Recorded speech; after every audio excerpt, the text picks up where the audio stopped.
I discovered what it truly means to be betrayed by your own blood. While I was recovering from surgery, barely able to walk and under heavy medication, my son sold both my home and my car behind my back. The beach condo at 8235 Pacific Coast Highway in Malibu, worth $2.4 million. My Porsche 911, guards read, only 8,000 miles, $125,000. Both gone. Sold without my knowledge, without my consent.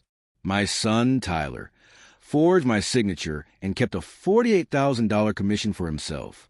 He thought no one would ever find out. But what he didn't know was that I own Pacific Legacy Realty, California's largest independent real estate brokerage, with over 200 agents and $2 billion in annual sales.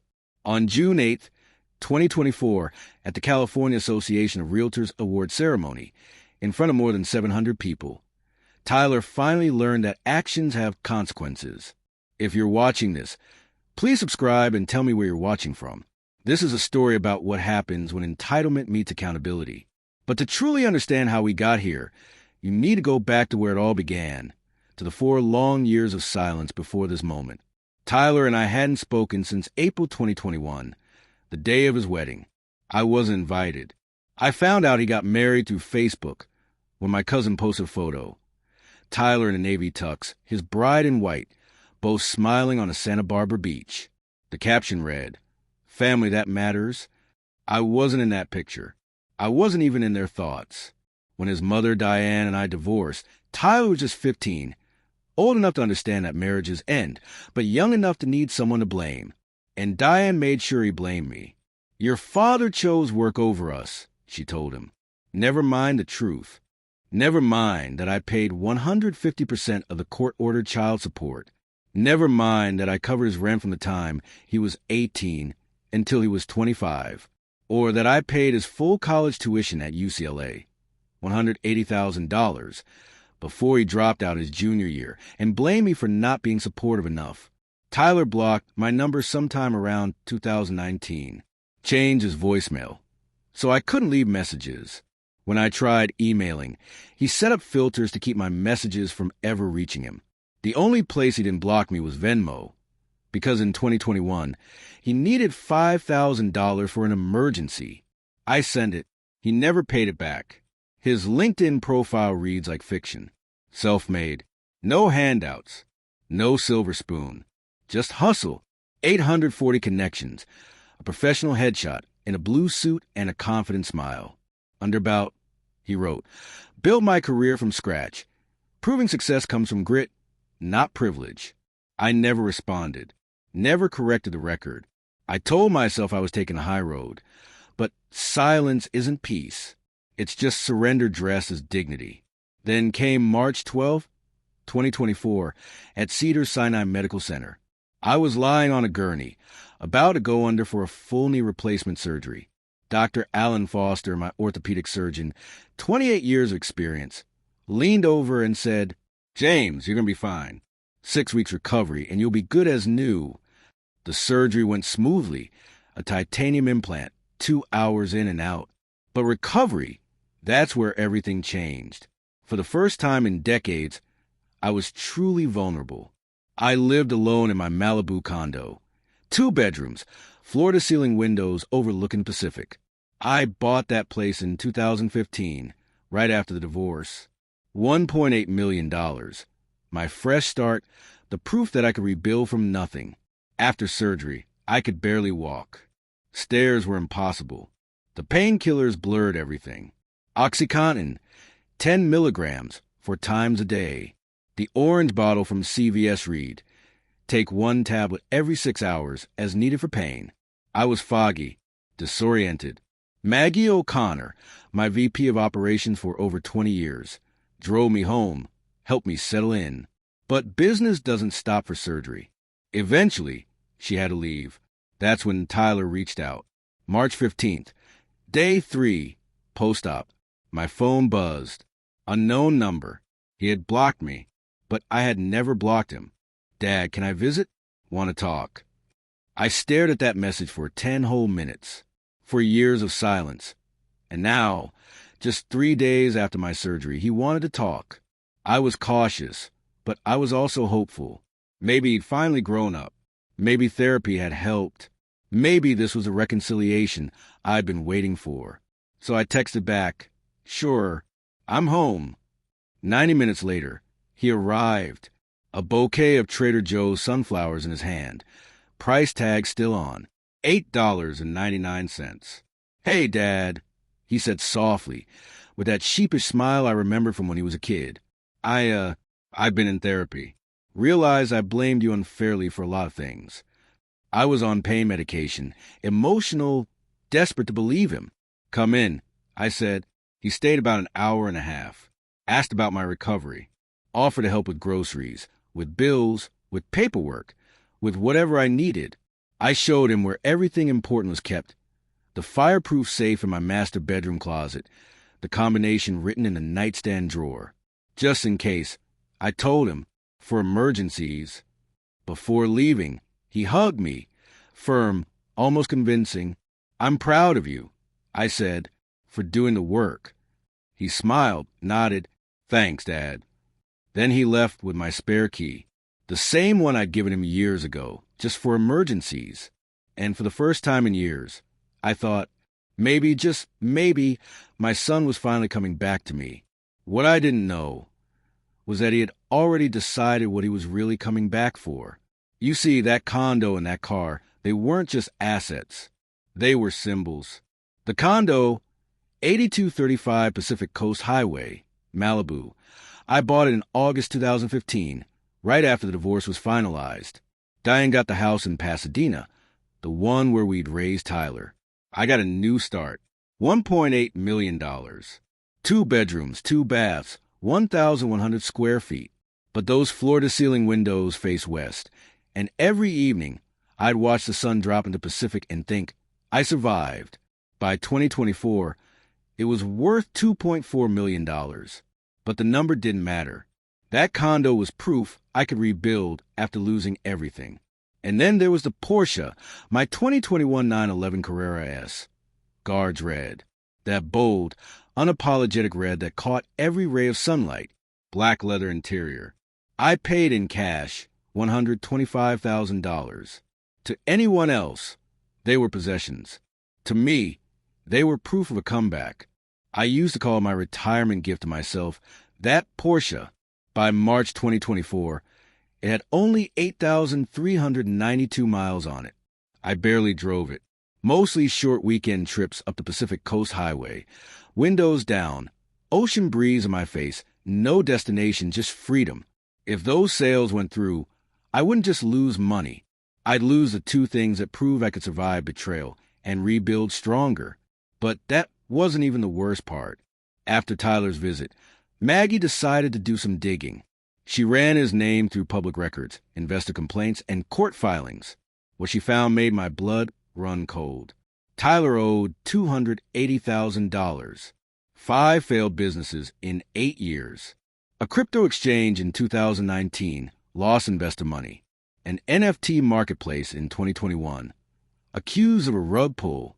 A sustainable clothing brand in 2022. Supplier fraud. An AI chatbot startup in 2023. Plagiarized code. And now his latest idea. Blockchain real estate tokenization. Fancy words for a Ponzi scheme. It collapsed in February 2024. 3 investors were after him. Russian nationals. Dmitry Savi and Ivan Petrov. Not mafia, but connected. The kind of connected where when they set a deadline, they mean it. June 15th, 2024. That was Tyler's deadline. Pay up or face consequences. When Maggie showed me the lawsuit filings, everything clicked. Tyler didn't come back because he'd changed. He came back because he was desperate.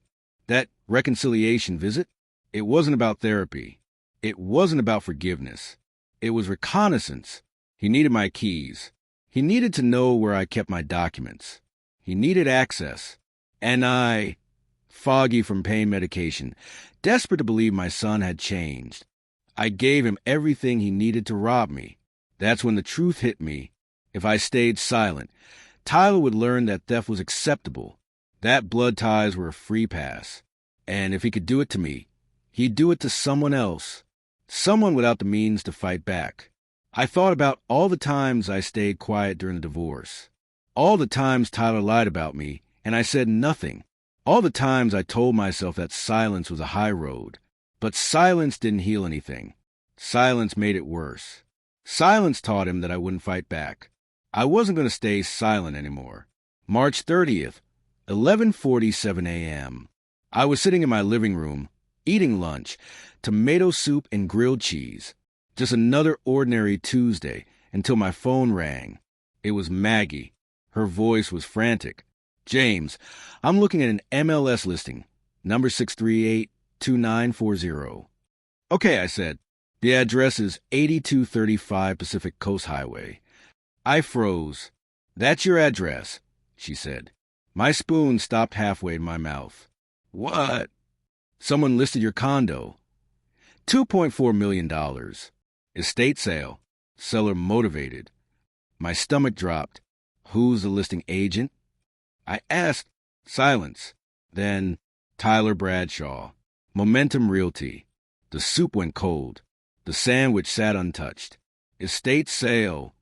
Like I was dead. I hung up on Maggie and called Tyler. Straight to voicemail. Of course. So I texted, "We need to talk about the condo." No response.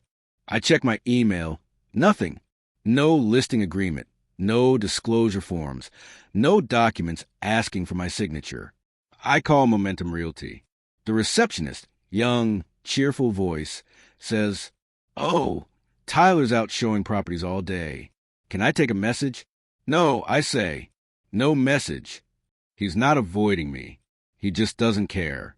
Next, I call David Harrison, my attorney of 15 years. Senior partner at Harrison and Blake. If anyone can untangle this, it's him. "David," I tell him, "I need you to pull MLS listing number 6382940. 10 minutes later, he calls back. "James," I'm looking at the grant deed. It's dated March 20th. "According to this, you sign it over to Tyler as trustee for the sale." I freeze. "David, I was post-op on March 20th. On narcotics. There's no way I could have signed anything." "I know," he says. "That's exactly the problem." He asks for my medical records. Within the hour, Dr. Foster's office sends everything. Post-op notes, prescriptions, and dosage logs. OxyContin, 10 milligrams, 4 times a day. March 12th through March 22nd. David immediately orders a handwriting analysis. Linda Wu, 30 years with the FBI, now a private forensic consultant, takes the case. She compares the deed signature with my driver's license, business contracts, and corporate filings. 3 days later, her report arrives. 12 pages, meticulous and damning. Conclusion: definitive forgery. The loops were wrong. The pressure points inconsistent. Angular deviations outside my natural range. Every discrepancy highlighted. Courtroom-ready evidence. But I wanted more. "David," I said, "hire someone to dig deeper. I need to know everything." He brings in Michael Grant, ex-FBI, Cybercrime Division, 22 years tracking financial fraud. David files a civil complaint, fraud and elder abuse, just enough to get a judge to issue a subpoena for Tyler's devices. 1 week later, Michael walks into my condo, laptop under his arm. "You're going to want to see this," he says. He opens a spreadsheet, Tyler's Google search history from mid-March. March 16th, 11:43 p.m. How to transfer property without owner knowledge. March 17th, 2:18 a.m. California grant deed requirements. March 17th, 9:03 a.m. Notary fraud penalties. I just stare at the screen. Tyler didn't steal on impulse. He planned it, step by step. He Googled the crime and then Googled the punishment like he was calculating the odds. Michael wasn't done. "There's more," he said, clicking over to another tab. Bank records. Chase Bank. Tyler's checking account. March 28th. A deposit of $48,000, labeled commission 8,235 PCH. The same day, a $50,000 wire transfer to DS Enterprises, LLC. I Googled the name. A shell company. Registered agent. Dimitri Suf. March 29th. Another wire. $30,000 to IP Consulting. Another fake firm. Ivan Petrov, listed agent. March 30th. $15,000 in credit card payments. Amex, Chase, Discover, all maxed out. That's when it hit me.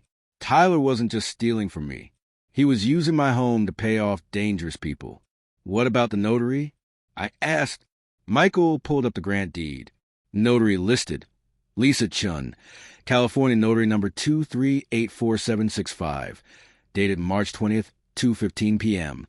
He cross-checked the state notary database. Lisa Chen's log did show notarizations that day, but then he checked her Instagram.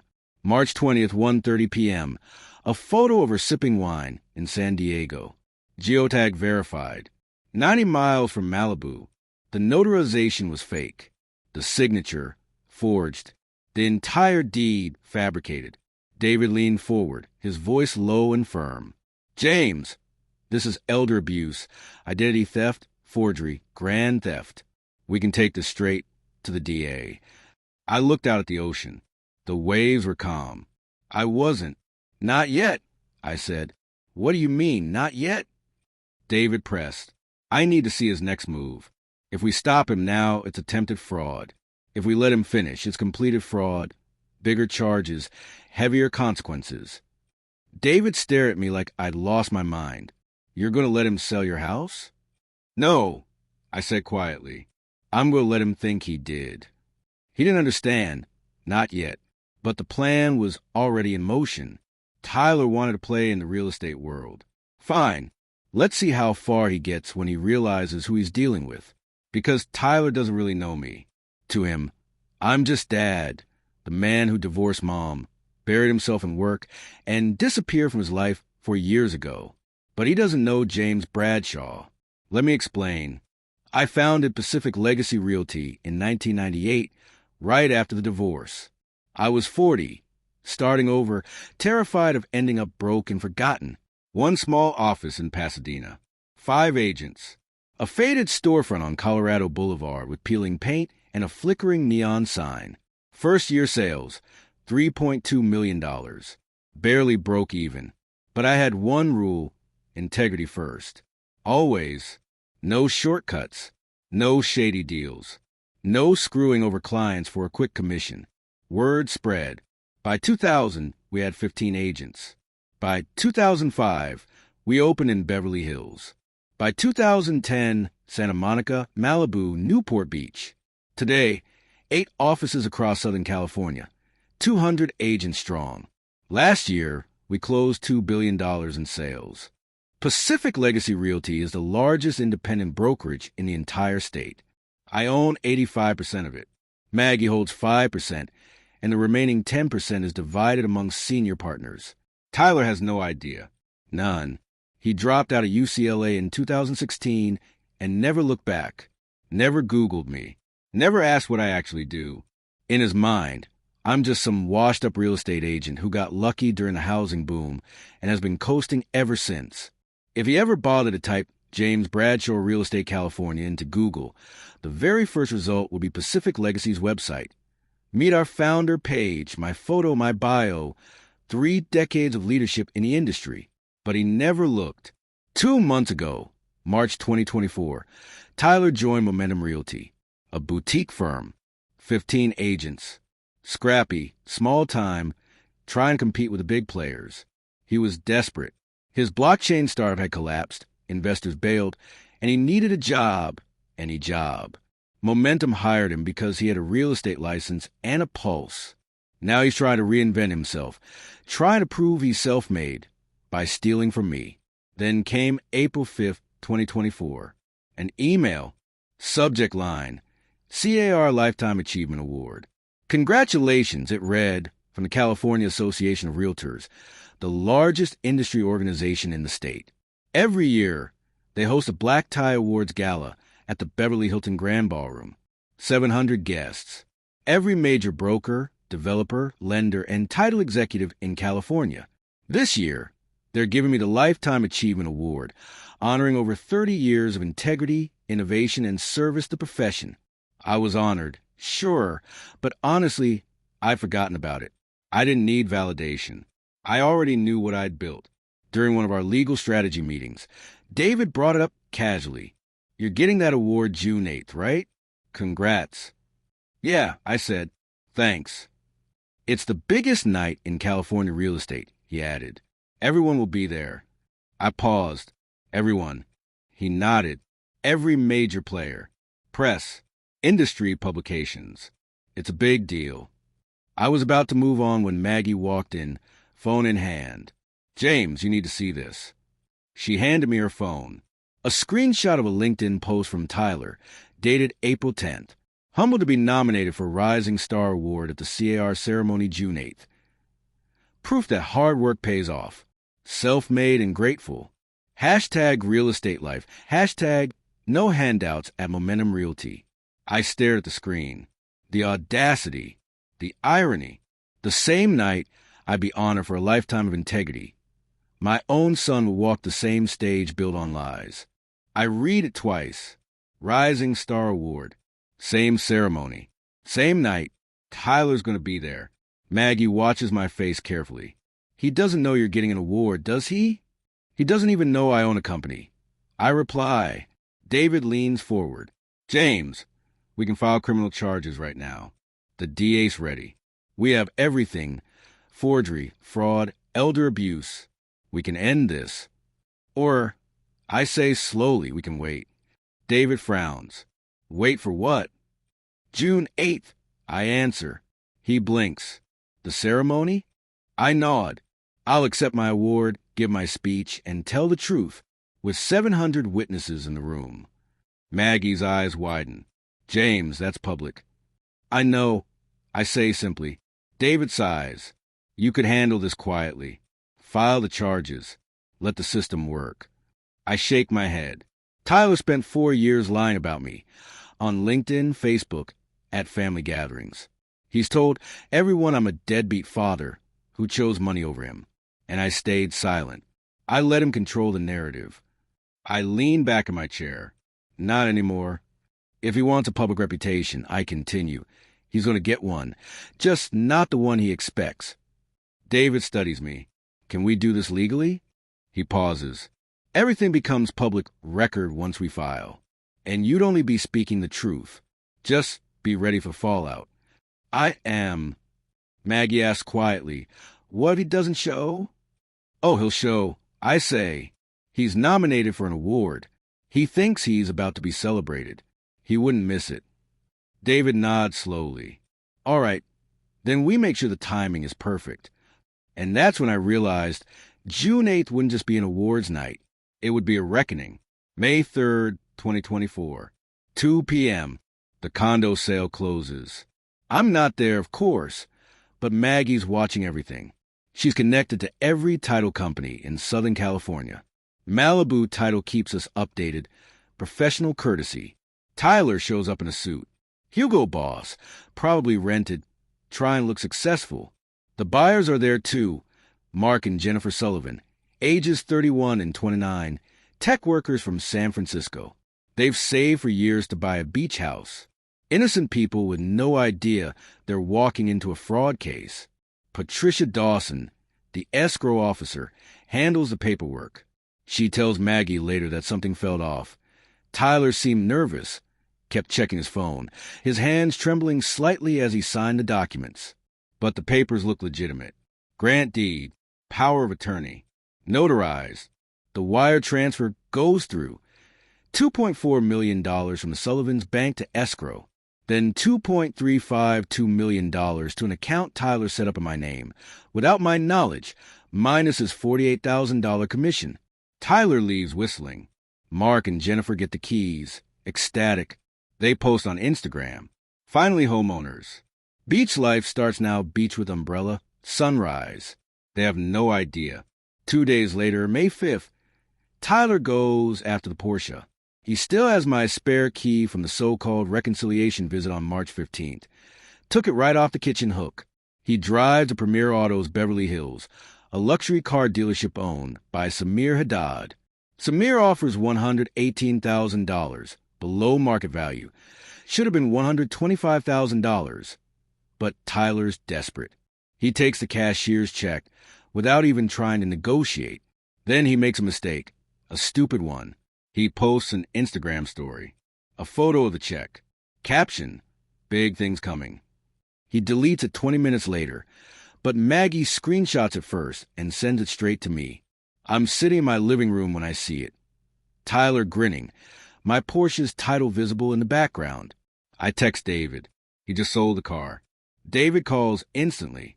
"Say the word, James." "I'll stop all this right now." "No, I say." Let him finish. The deeper he digs, the harder he'll fall. May 6th to 8th. Tyler spending spree. Bank records trace every move. Over $50,000 gone in 3 days. $20,000 wired to DS Enterprises LLC, Dimitri's company. $30,000 to IP Consulting, Ivan's front. $15,000 in credit card payoffs, Amex, Chase, Discover, all maxed out again. $8,000 to his girlfriend, Brooke Hartley, an Instagram influencer with 12,000 followers. She posts a photo the next day. A Gucci handbag from Rodeo Drive. Caption, "Best boyfriend ever." #bless. Tyler deposits $5,000 into his personal account and throws $10,000 into yet another business investment, another crypto startup. He never learns. By May 9th, his Russian investors are off his back. Credit cards, clear. Ego inflated. He posts on LinkedIn. Sometimes you have to make tough decisions to move forward. Grateful for new opportunities. Vague enough to sound motivational, but I know exactly what it means. It's about stealing from me. His colleagues at Momentum Realty flood the comments. "Proud of you, man. Keep crushing it. Rising star for real." None of them have any idea what he's actually done. Brooke keeps posting designer bags, champagne dinners, rooftop lounges in West Hollywood, all paid for with my money. Tyler thinks he's won. Then the phone rings. Patricia Dawson, the escrow officer. She sounds uneasy. "Mr. Bradshaw, I'm calling because something about that closing didn't sit right." Tyler seemed nervous. "I looked you up afterward. You're the founder of Pacific Legacy Realty." "That's right. I say. So, why would you need your son to handle the sale? And why was it listed as an estate sale? You're clearly not dead." "Patricia, I say calmly. Thank you for calling. Everything's being handled legally. Should I halt the disbursement? I can freeze the funds if—" "No," I interrupt. "Let complete. I need the paper trail." She hesitates. "Mr. Bradshaw, I don't understand." "You will soon," I say and hang up. Moments later, David texts. Funds fully dispersed. Sale complete. Tyler Bradshaw has officially committed elder abuse, identity theft, forgery, and grand theft. Not attempts, completed crimes. David calls again. "We can file, James." "Not yet," I say. June 8th. He exhales sharply. "James, you're really doing this?" I look out toward the ocean. He wanted to prove he's a rising star, I say quietly. Then let him rise, right into the spotlight. Let's see how bright he shines. Tyler has no idea what's coming. He's counting his money, planning his next move, bragging on social media. Meanwhile, I'm watching, waiting, building the case. In exactly 31 days at the Beverly Hilton, in front of 700 of his peers, Tyler will learn what real consequences look like. June 8th, 2024. Beverly Hilton Grand Ballroom, 6 p.m. Cocktail hour. Red carpet at the entrance. Photographers from Inman News, The Real Deal, and every major real estate publication. 700 guests in black tie. Brokers, agents, developers, lenders, title company executives. Everyone who's anyone in California real estate. Tyler arrives at 6:30, Brooke on his arm. She's wearing an $800 Revolve dress, his treat bought with my money. Tyler's in a rented tux. Can't afford his own after paying off his debts. They walk the red carpet. Tyler hands out business cards, schmoozes, talks about Momentum Realty's growth trajectory. People smile politely, most with no idea who he is. He checks the program. His name is listed under Rising Star nominees. 5 agents under 30. Award presented at 8:15 p.m. He notices another name, James William Bradshaw, Lifetime Achievement Award. 8:30 p.m. He barely glances at it. Some old guy with the same last name. He whispers to Brooke, California's a big state. Tyler is seated at table 18, mid-level agents, back section, not the VIP tables up front. I arrive at 7 p.m. Alone. Simple black suit, Tom Ford understated. Nothing flashy. The reactions are immediate. James, congratulations. Well-deserved, my friend. 30 years of integrity. This is your night. Handshakes. Hugs. Everyone wants a moment. I'm polite, grateful, but distracted. Maggie is at a table 3 rows away. Front left. She texts me. He's here. Table 18. I don't look. Not yet. Dinner starts at 7:30 p.m. Filet mignon, roasted vegetables. I barely touch mine. At 8:15 p.m., Maria Gonzalez, president of the California Association of Realtors, takes the stage. Microphone feedback, laughter. Good evening, everyone. Our next award celebrates agents under 30 who exemplify integrity, hustle, and promise, the Rising Star Award. 5 headshots appear on the screen behind her. Tyler's LinkedIn photo, blue suit, confident smile. Brooks squeezes his hand under the table. He tries to look humble. Fails. And the winner is Nicole Patterson, Compass Beverly Hills. Applause. Tyler's face falls. He didn't win. Brooke whispers, It's okay, babe. You'll get it next year. Tyler claps politely, seething inside. He feels entitled to win. I closed $2.4 million this month, he thinks. Nicole gives her speech, genuine, humble, thanking her mentors. Tyler sits, furious, pretending composure. Tyler scrolls on his phone under the table, posting an Instagram story, honored just to be nominated.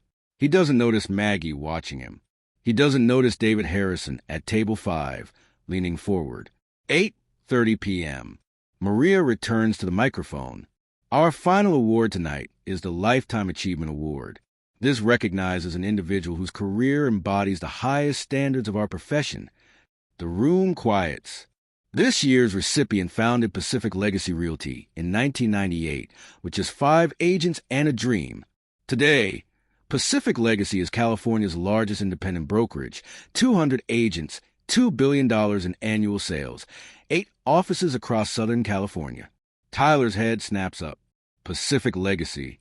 But beyond the numbers, Maria continues, this man is known for integrity, for mentoring hundreds of agents, for weathering personal hardship with grace, and for never compromising his principles.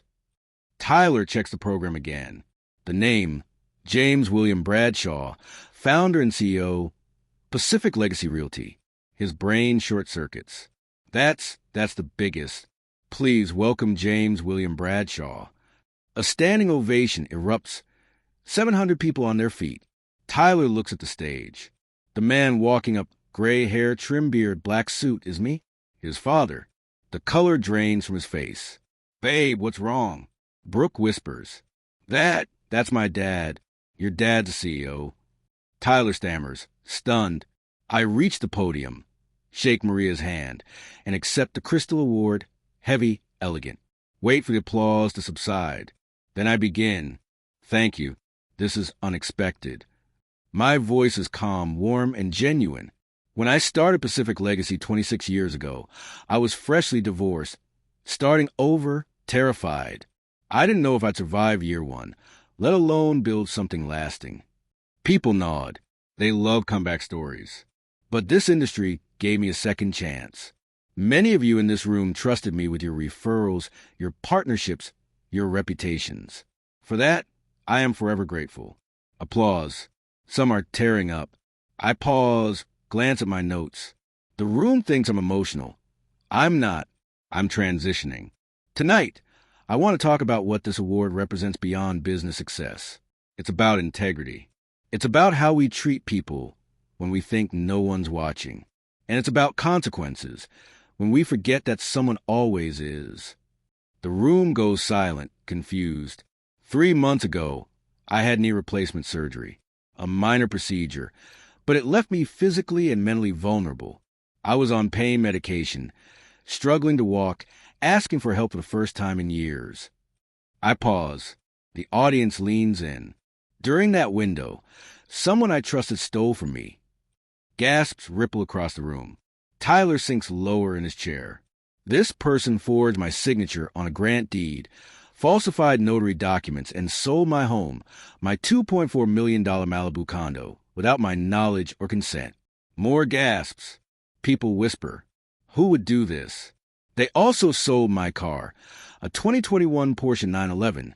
Guards read, "Only 8,000 miles." I bought it to celebrate surviving my divorce. It meant something to me. The room falls completely silent. The thief deposited a $48,000 commission check, paid off debts to dangerous people, and then nominated himself for an award at this very ceremony. Audible shock. People whisper, "Who?" Tyler is trying to disappear into his chair. Brooke's eyes are wide. Now, you might ask, why am I telling you this? Why not handle it privately? I let that question hang in the air, because this person has spent years lying about me publicly, claiming I was a bad father, that I abandoned him, that he's self-made with no help. Tyler's hands are shaking, and I stay silent. I let him control the narrative for years, thinking maybe he needed that story to cope. Maybe I owed him grace. But my voice hardened slightly. Theft is not grief. Fraud is not coping. Exploiting someone's post-surgery vulnerability is not a cry for help. It's calculated cruelty. I click the remote. The screen behind me lights up. The AV team perfectly coordinated. First slide. The forged grant deed side by side with my real signature. Differences circled in red. The audience leans forward. This is a forged deed. Note the signature loops, inconsistent pressure, wrong angles. Forensic analysis confirms forgery. Next slide. Dash cam footage. Timestamp, March 15th, 2024, 3:22 p.m. Tyler's face clear. Hand in my safe. Pulling out documents. This is from my home security camera. The thief visited 3 days after my surgery, offered to help, and used that access to photograph my documents and steal my spare key. Horror spreads across the room. Next slide. Google search history. How to forge property deed California. March 16th, 11:43 p.m. Searches from the thief's laptop. Obtained via subpoena. Premeditation is obvious. Tyler stands abruptly, trying to run. Brooke grabs his arm. Sit down. Everyone is staring. Next slide. Bank records. $48,000 deposit. Wire transfers to DS Enterprises, LLC, and IP Consulting.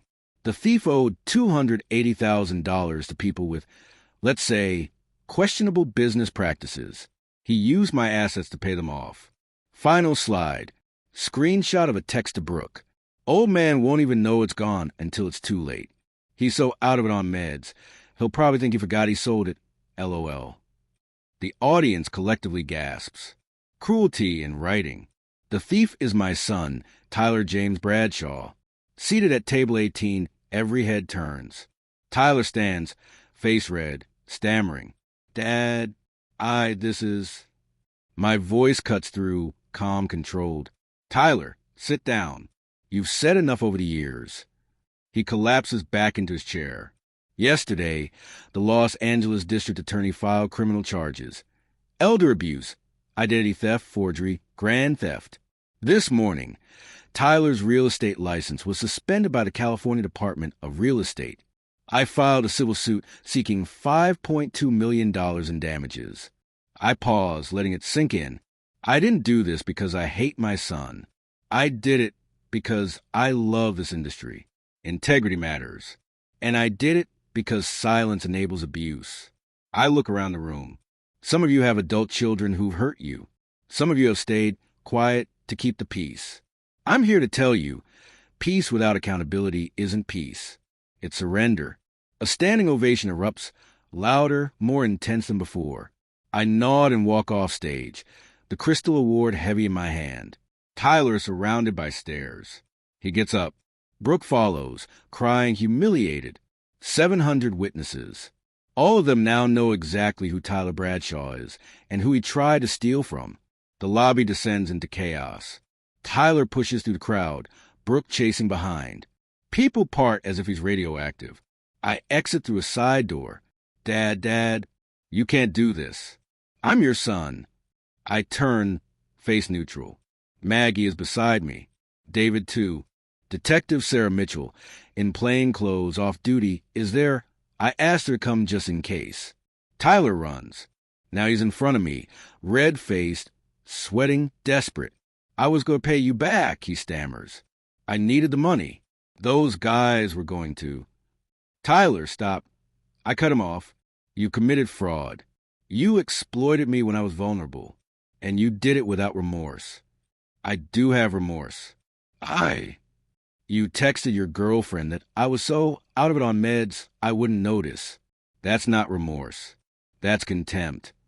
Brooke, finally understanding the full scope, steps back.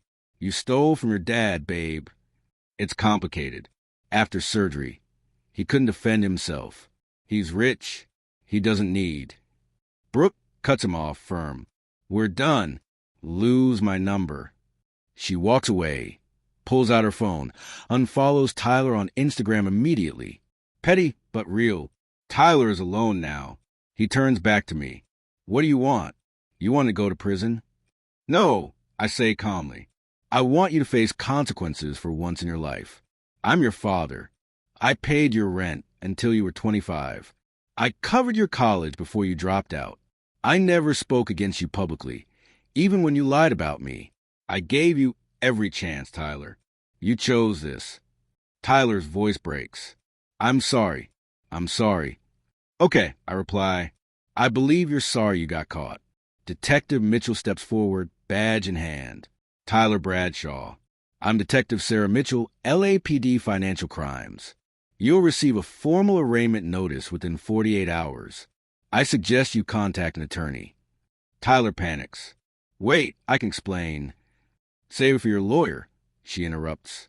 Tyler storms out, several agents filming on phones. This will be industry gossip for months. Maggie hugs me. You did the right thing. David nods. The DA says Tyler's lawyer is already calling for a plea deal. He's facing 5 to 9 years if convicted. Likely outcome, 2 to 3 years probation, restitution, community service, permanent license revocation. I nod. No satisfaction on my face, just tired. Detective Mitchell adds, for what it's worth, Mr. Bradshaw, this was the cleanest evidence package I've seen in 20 years. You dotted every I. I learned long ago, if you can take a stand, make sure you can back it up. Maggie asks, what about the Sullivans, the couple who bought the condo? They're already handled. I say, I'm purchasing it back from them at $2.5 million, $100,000 more than they paid. They keep the profit and I get my home back. David raises an eyebrow. That's generous. They're innocent. They save for years. Tyler's crime shouldn't ruin their dream. I'm offering them a different property, one of our Newport Beach listings, comparable value. No fraud attached. Maggie tears up. You're a good man, James. I shake my head. I'm just tired of letting bad behavior slide because it's uncomfortable to confront. The next 48 hours ignite a media firestorm. LinkedIn explodes. Attendees post screenshots. Headlines read, James Bradshaw exposed his own son's fraud with receipts. Integrity personified. If you weren't at the CAR Awards last night, you missed legendary. James Bradshaw showed what accountability looks like. Tyler's momentum really profile disappears. The firm releases a statement. We were unaware of Mish Bradshaw's personal conduct and have terminated his affiliation effective immediately. Momentum really is committed to the highest ethical standards. Brooke posts an Instagram story at 11 p.m., June 8th. Sometimes you don't know someone at all. Trust your gut. Hatched single and thriving. Messy, but she's 27 and people forgive it. Trade publications cover the story. Inman News. Legendary broker exposes son's fraud at award ceremony. The Real Deal. Pacific Legacy's James Bradshaw uses lifetime achievement speech to reveal family betrayal. Tyler scrubs his LinkedIn, erases his entire online presence, goes dark. His mother, Diane, calls me for the first time in 8 years. James, I had no idea. Tyler told me. I interrupt gently. Diane, I don't need your apology. But ask yourself what story you've been telling him all these years that made him think this was okay. She starts crying, hangs up. The Sullivans, Mark and Jennifer, sent a handwritten note. Mr. Bradshaw, your generosity in the midst of personal betrayal is extraordinary. We're accepting your offer on the Newport property. Thank you for making this right. I frame the note, hang it in my office, a reminder that integrity has ripple effects. 2 weeks later, June 23rd, the civil suit settles. Tyler can't afford to fight. David negotiates. Drop the civil suit in exchange for Tyler's full cooperation in the criminal case. He'll plead guilty, accept probation, and pay restitution. The criminal plea agreement comes together quickly. Charges of elder abuse, California Penal Code 368, and grand theft, PC 487, sentence. 3 years probation, $2.4 million restitution at $500 per month, 500 hours of community service teaching financial literacy to at-risk youth, permanent revocation of his real estate license, alternative trial, 90% chance of conviction, 5 to 9 years in state prison. Tyler accepts the plea. November 12, 2024, sentencing hearing. I don't attend. David goes in my place. Judge Rachel Martinez, 50s, tough reputation, addresses Tyler. Mr. Bradshaw, you exploited your father's post-surgical vulnerability. You forged documents. You stole a home and a vehicle. The only reason you are not going to prison is your father's request for leniency, which you frankly do not deserve. You will comply with every term of this probation. Violate it once, and I will invoke the suspended sentence. 5 years state prison. Do you understand? Tyler, defeated, nods. Yes, Your Honor. He walks out of the courthouse. No family, no girlfriend, no career. By December, he's working in an Amazon warehouse in Riverside, $18 an hour, stocking shelves for a.m. to 12:30 p.m. shifts. He moves into a studio apartment, $950 a month, 40 miles from his old life. Beige carpet, single window facing the parking lot, IKEA furniture, a dresser, a single chair. The kind of place you live when you've lost everything. He keeps his head down. Co-workers don't know who he is. He tried dating apps in September. Matches would ask, "What do you do?" He lied. They Googled him anyway and unmatched immediately. By October, he stopped trying. His court-mandated therapist, weekly sessions part of probation, asked the same question every time. Do you understand why what you did was wrong? Tyler's answers evolved slowly. First session, yeah, but he's my dad. Meanwhile, Pacific Legacy thrives. Post-speech publicity brings a 40% increase in agent applications. Everyone wants to work for the integrity guy. I promote Maggie to COO. She cries, I've been with you 20 years. This means everything. I move back into the Malibu condo in October. Change the locks, upgrade the security system, $8,000 for cameras and ADT monitoring. My knees fully healed. I walk 3 miles on the beach every morning. Every evening, I watch the sunset through those floor-to-ceiling windows and think, I survived. He could have just talked to me. The therapist asked him that. You stole from your father while he was on pain medication. You texted mocking comments about his condition. What conversation could have changed that? Tyler stayed silent. Second month. I was desperate. Those guys were threatening me. The therapist nodded. Desperation may explain your motive, but it doesn't justify stealing from someone recovering from surgery. More silence. Third month. Tyler had so much money. I didn't think it would matter. The therapist asked again, Did you ask him for help before the theft? Tyler was quiet. No. Why not? Because he would have said no. You don't know that. Yes, I do. He always said no. When? The therapist pressed. Tyler couldn't answer. James never said no. Tyler never asked. By December, Tyler still wasn't grasping the lesson. Maybe he never would. His probation officer visits monthly, checks his pay stubs, confirms a $500 restitution payment cleared, and asks about community service hours. Tyler teaches financial literacy at a youth center in San Bernardino. Saturday mornings, 2 hours, with kids aged 14 to 18. The irony isn't lost. One kid asked, "Why are you here? Like, what did you do?" Tyler deflected, made some bad choices. "What kind?" "The kind you can't take back." The kid Googled him later, found the news articles, and told the others.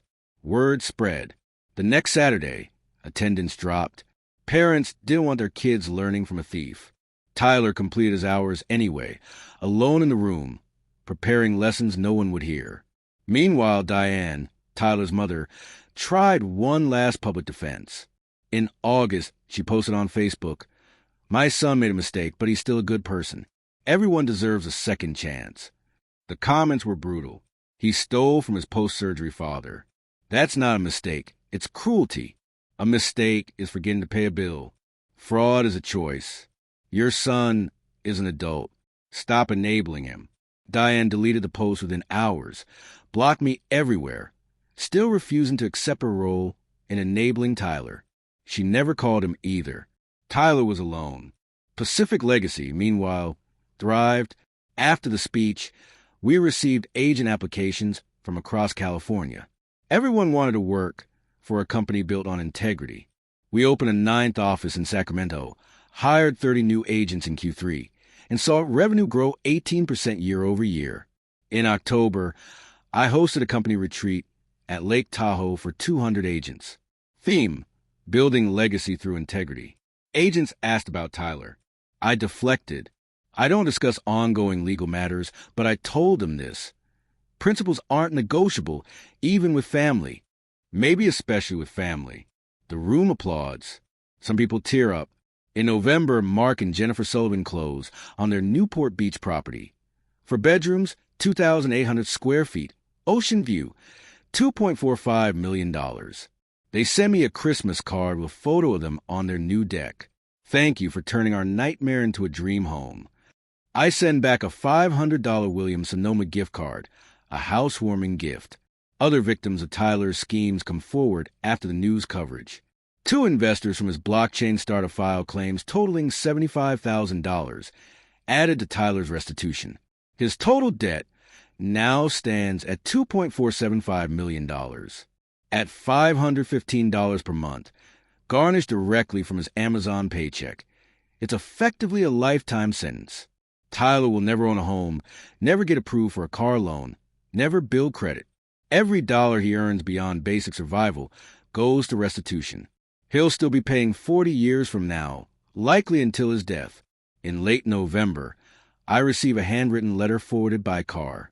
Mr. Bradshaw, I attended your speech on June 8th. I'm a 26-year-old agent in Sacramento. My broker was cooking the books and pressured me to stay quiet. Your speech gave me the courage to report him to the DRE. Investigation opened last month. He's facing license suspension. Thank you for showing that integrity isn't weakness, it's power. Megan R. I frame the letter and hang it next to the Sullivan's note. Reminders that principles ripple far beyond personal conflicts. I return to my routine. Office from 8 a.m. to 4 p.m. golf on Wednesdays. Mystery novel before bed. Currently reading The Thursday Murder Club. I date casually. Met Elizabeth in September. She's 61, a retired teacher. Introduced by a friend. Coffee once a week. No pressure. I don't broadcast a relationship. Privacy matters. A lesson learned from the Diane disaster. I think about Tyler sometimes. I wonder if probation will actually change him. I doubt it, but I hope. Not for reconciliation, but so he doesn't waste his entire life bitter and broken. That's no longer my responsibility. I gave him every chance. I stayed silent for years. I extended grace when he came back. He chose theft. Now he lives with that choice, and I live with mine, demanding accountability. Some days, it feels like I lost a son. Other days, it feels like I found myself. Present day, December 24th, 2024. I'm sitting in my Malibu condo, Ocean sounds in the background, recording this story. 6 months have passed since the ceremony. People still ask, do you regret it? Exposing Tyler publicly, pressing charges, all of it. The answer is no. But that doesn't mean it doesn't hurt. I think about the 15-year-old he once was, angry about the divorce, needing someone to blame. I understand. Divorce is traumatic. Kids suffer. I accept my share of responsibility for that pain. But somewhere between 15 and 29, he made choices. He chose to nurse resentment instead of seeking the truth. He chose to lie about me instead of asking my side. And when those choices didn't give him the life he wanted, he chose to steal from me. I didn't cause those choices. I can grieve the relationship we could have had, but I won't carry guilt for consequences he earned. Therapy has helped. Yes, I'm in therapy now, started in July. Turns out, setting boundaries with your own child is harder than building a $2 billion company. Who knew? Here's what I've learned. 1. Silence is not peace. I stayed silent for years during the divorce. When Tyler lied about me, when he blocked my number, I told myself I was taking the high road. But silence let the lies calcify into his truth. If I had spoken up sooner, not aggressively, just honestly, maybe things would be different. Maybe not, but at least I wouldn't regret not trying. 2. Grace and accountability aren't opposites. I can feel compassion for Tyler's pain and still hold him accountable for theft. These things can coexist. In fact, accountability is a form of grace. It's saying, I believe you're capable of better, and I won't enable this version of you. 3. Reconciliation requires 2 people. I'm open to rebuilding if Tyler ever shows genuine remorse. Not sorry I got caught remorse, but real accountability. Therapy, restitution, and sustained behavioral change over years, not weeks. Until then, I'm at peace with distance. That doesn't make me a bad father. It makes me a father with boundaries. For integrity costs something. I lost my son, maybe forever. That's the price I paid for principles. Some days it feels too high. But then I think, what if I'd stayed silent? What if I let him get away with it? He would have done it again, maybe to someone without the resources to fight back. I couldn't live with that. Yes, it cost something. But what I gained, self-respect, peace, the ability to look in the mirror, that's priceless.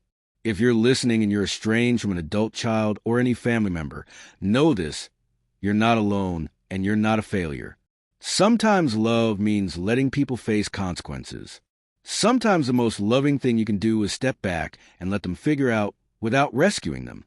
If you're the Tyler in this story, if you've burned a bridge and are wondering if it's fixable, maybe it is.